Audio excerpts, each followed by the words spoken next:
उम्र है महज 35 साल, शिक्षा है सिर्फ 9वीं पास, लेकिन हैं करोड़ों की संपत्ति के मालिक।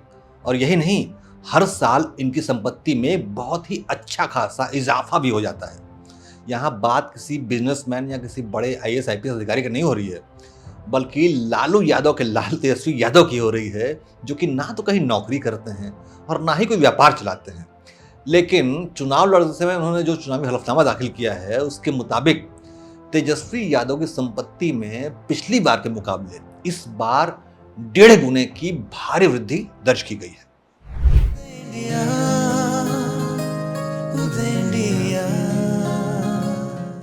नमस्कार, उदय इंडिया डिजिटल में स्वागत है आपका। मैं हूं अंशुमान आनंद। बिहार में विधानसभा चुनाव की तारीख घोषित हो गई है। सूबे में 2 चरणों में चुनाव होने वाले हैं और इसकी तैयारियां सत्ता और प्रतिपक्ष दोनों कर रहा है। बिहार में विपक्ष के सबसे बड़े नेता तेजस्वी यादव ने अपनी पारंपरिक राघोपुर सीट से नामांकन दाखिल कर दिया है। इसके मुताबिक तेजस्वी यादव जो उन्होंने नामांकन हलफनामा दाखिल किया है, उसके मुताबिक तेजस्वी यादव 6 करोड़ से अधिक की चल अचल संपत्ति के मालिक हैं, जिसमें से 1.88 करोड़ रुपए की अचल संपत्ति भी है और उन पर 4 करोड़ 40 लाख रुपए का कर्ज भी है। इस चुनावी हलफनामे के मुताबिक तेजस्वी यादव के खिलाफ 18 आपराधिक मुकदमे भी दर्ज किए गए हैं।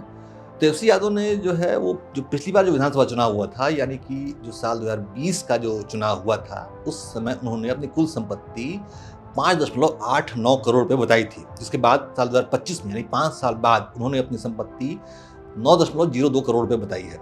यानी पिछले 5 साल में तेजस्वी यादव की संपत्ति करीब 1.53 गुना यानी 1.5 गुने से ज़्यादा बढ़ गई है। हालांकि तेजस्वी यादव ने जो हलफनामा दाखिल किया है, उसमें वो खुद को सामाजिक कार्यकर्ता बता रहे हैं। लेकिन इसी हलफनामे में जब तेजस्वी यादव से उनकी आय का स्रोत पूछा गया, उसका एक कॉलम बना हुआ होता है चुनावी घोषणा पत्र में कि आय का स्रोत आपको बताना होता है, उसमें टिक करना होता है। तो जब तेजस्वी यादव ने जब आय के स्रोत पर वाले खाने पर टिक किया, तो उन्होंने सैलरी और अन्य स्रोतों पर टिक कर दिया है। लेकिन सवाल ये है कि तेजस्वी यादव इतने बड़े नेता हैं, उनको नौकरी कहाँ करते हैं, उनको तनख्वाह कौन देता है? ये बात अभी रहस्य के दायरे में है। और सैलरी के अलावा तेजस्वी यादव ने बताया है कि उन्होंने एफडीआर, म्यूचुअल फंड्स, शेयर और बॉन्ड्स में भी पैसे लगाए हैं, जिससे उनको आमदनी होती है। और उन्होंने कई लोगों को कर्ज भी दे रखा है, इसका ब्याज उनके पास आते रहता है। इसके अलावा तेजस्वी यादव कहते हैं अपने हलफनामे में कि उन्होंने कई मकान और दुकानें किराए पर चढ़ा रखी है, जिससे उनको आमदनी होती है। लेकिन मुझे लगता है कि आम जनता के हित में तेजस्वी यादव को अपनी इन्वेस्टमेंट और करोड़ों की आय के स्रोत का खुलासा जरूर करना चाहिए, जिससे दूसरे लोग भी जान सकें कि आखिर एक शख्स जो 10वीं भी पास नहीं कर पाया और जिसके पास आय का कोई स्थायी नौकरी या व्यापार जैसा समाधान नहीं है, आखिर कैसे तेजस्वी यादव जैसे व्यक्ति करोड़ों की संपत्ति के मालिक बन जाते हैं। हम दर्शकों को बता दें कि साल 2020 में हुए चुनाव के कुछ महीनों बाद ही तेजस्वी यादव को उप मुख्यमंत्री बनने का मौका मिला था नीतीश कुमार की सरकार में। नीतीश कुमार ने उनकी पार्टी आरजेडी के समर्थन से अगस्त 2022 में सरकार बना ली थी और तब जाकर तेजस्वी यादव उप मुख्यमंत्री की कुर्सी तक पहुंच पाए थे। 10 अगस्त 2022 से लेकर 28 जनवरी 2024 तक वो उप मुख्यमंत्री के पद पर रहे, बिहार के उप मुख्यमंत्री के पद पर। और जनवरी के बाद से फरवरी से वो लेके अब तक वो सत्ता का हिस्सा नहीं है और बिहार विधानसभा में नेता प्रतिपक्ष के पद पर है। इसके बावजूद तेजस्वी यादव की संपत्ति बेतहाशा बढ़ती जा रही है।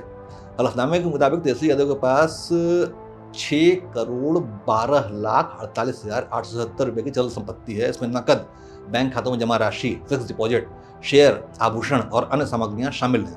इसके अलावा तेजस्वी यादव के पास कैश के रूप में 1.5 लाख रुपए हैं, जबकि स्टेट बैंक सचिवालय ब्रांच पटना के कई खातों में उनके पास कुल 32 लाख रुपए से अधिक की राशि जमा है।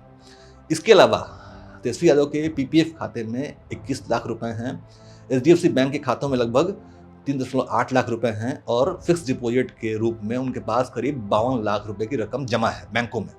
तेजस्वी के पास 200 ग्राम सोने के आभूषण हैं, जिसकी कीमत लगभग 17,13,000 रुपये बताई गई है।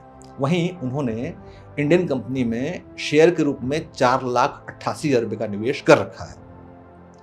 अपने चुनावी हलफनामे में तेजस्वी यादव ने अपनी पत्नी रोशेल उर्फ राशि यादव और अपने बच्चों की संपत्ति का ब्यौरा दिया है। उनकी पत्नी रोशेल यानी राशि यादव के पास आईडीबीआई और स्टेट बैंक में खाते हैं, इसमें करीब 8 लाख रुपए जमा हैं। तेजस्वी यादव की पत्नी रोशल की एफडी में 2.38 लाख रुपए हैं। आभूषण के रूप में 480 ग्राम सोना है उनके पास, जिसकी कीमत 41,11,000 रुपए है। और राशि यादव उस रोशल के पास 2 किलो चांदी, जिसकी कीमत 1.7 लाख रुपए बताई गई है, वो है। इसके अलावा तेजस्वी यादव की 2.5 साल की बेटी कात्यायनी इरिश यादव के खाते में कुल 13 लाख रुपए से अधिक की रकम जमा है। और उनके पास जो सोने चांदी के आभूषण हैं, जिसमें से उनके पास 200 ग्राम सोना है। छोटी बच्ची, 2.5 साल की बच्ची के पास 200 ग्राम सोना है, इसकी कीमत 17,13,000 रुपए है। और 1 किलो चांदी भी है, इसकी अनुमानित कीमत 85,000 रुपए है।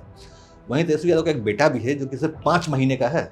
उसका नाम है इराज यादव। उसके पास 8.5 लाख रुपए का 100 ग्राम सोना और 42,000 रुपए की 500 ग्राम की चांदी की संपत्ति है। यानी कुल मिलाकर देखा जाए तो भले ही तेजस्वी यादव के पास आय का कोई ठोस स्रोत, कोई सोर्स मौजूद नहीं है, लेकिन उन्होंने करोड़ों रुपए की संपत्ति अर्जित कर रखी है।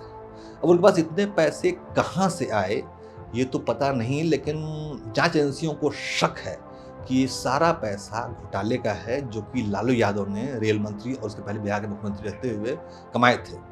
अभी हाल में ही तेजस्वी यादव की फैमिली यानी लालू यादव की फैमिली पर लैंड फॉर जॉब स्कैम में आरोप तय हुए हैं। इसके खिलाफ सीबीआई जांच भी चल रही है। इस मामले में लालू यादव, उनकी पत्नी राबड़ी देवी यानी तेजस्वी यादव की मां और खुद तेजस्वी यादव सहित 7 लोगों पर आरोप तय हुआ है। वैसे इस मामले में जांच अभी चल रही है, इसलिए कुछ भी कहना मुश्किल है, लेकिन जिस तरह से लालू यादव के पूरे खानदान ने करोड़ों अरबों की संपत्तियां बना रखी है, उसे देखकर लगता है कि दाल में कुछ न कुछ काला तो जरूर है।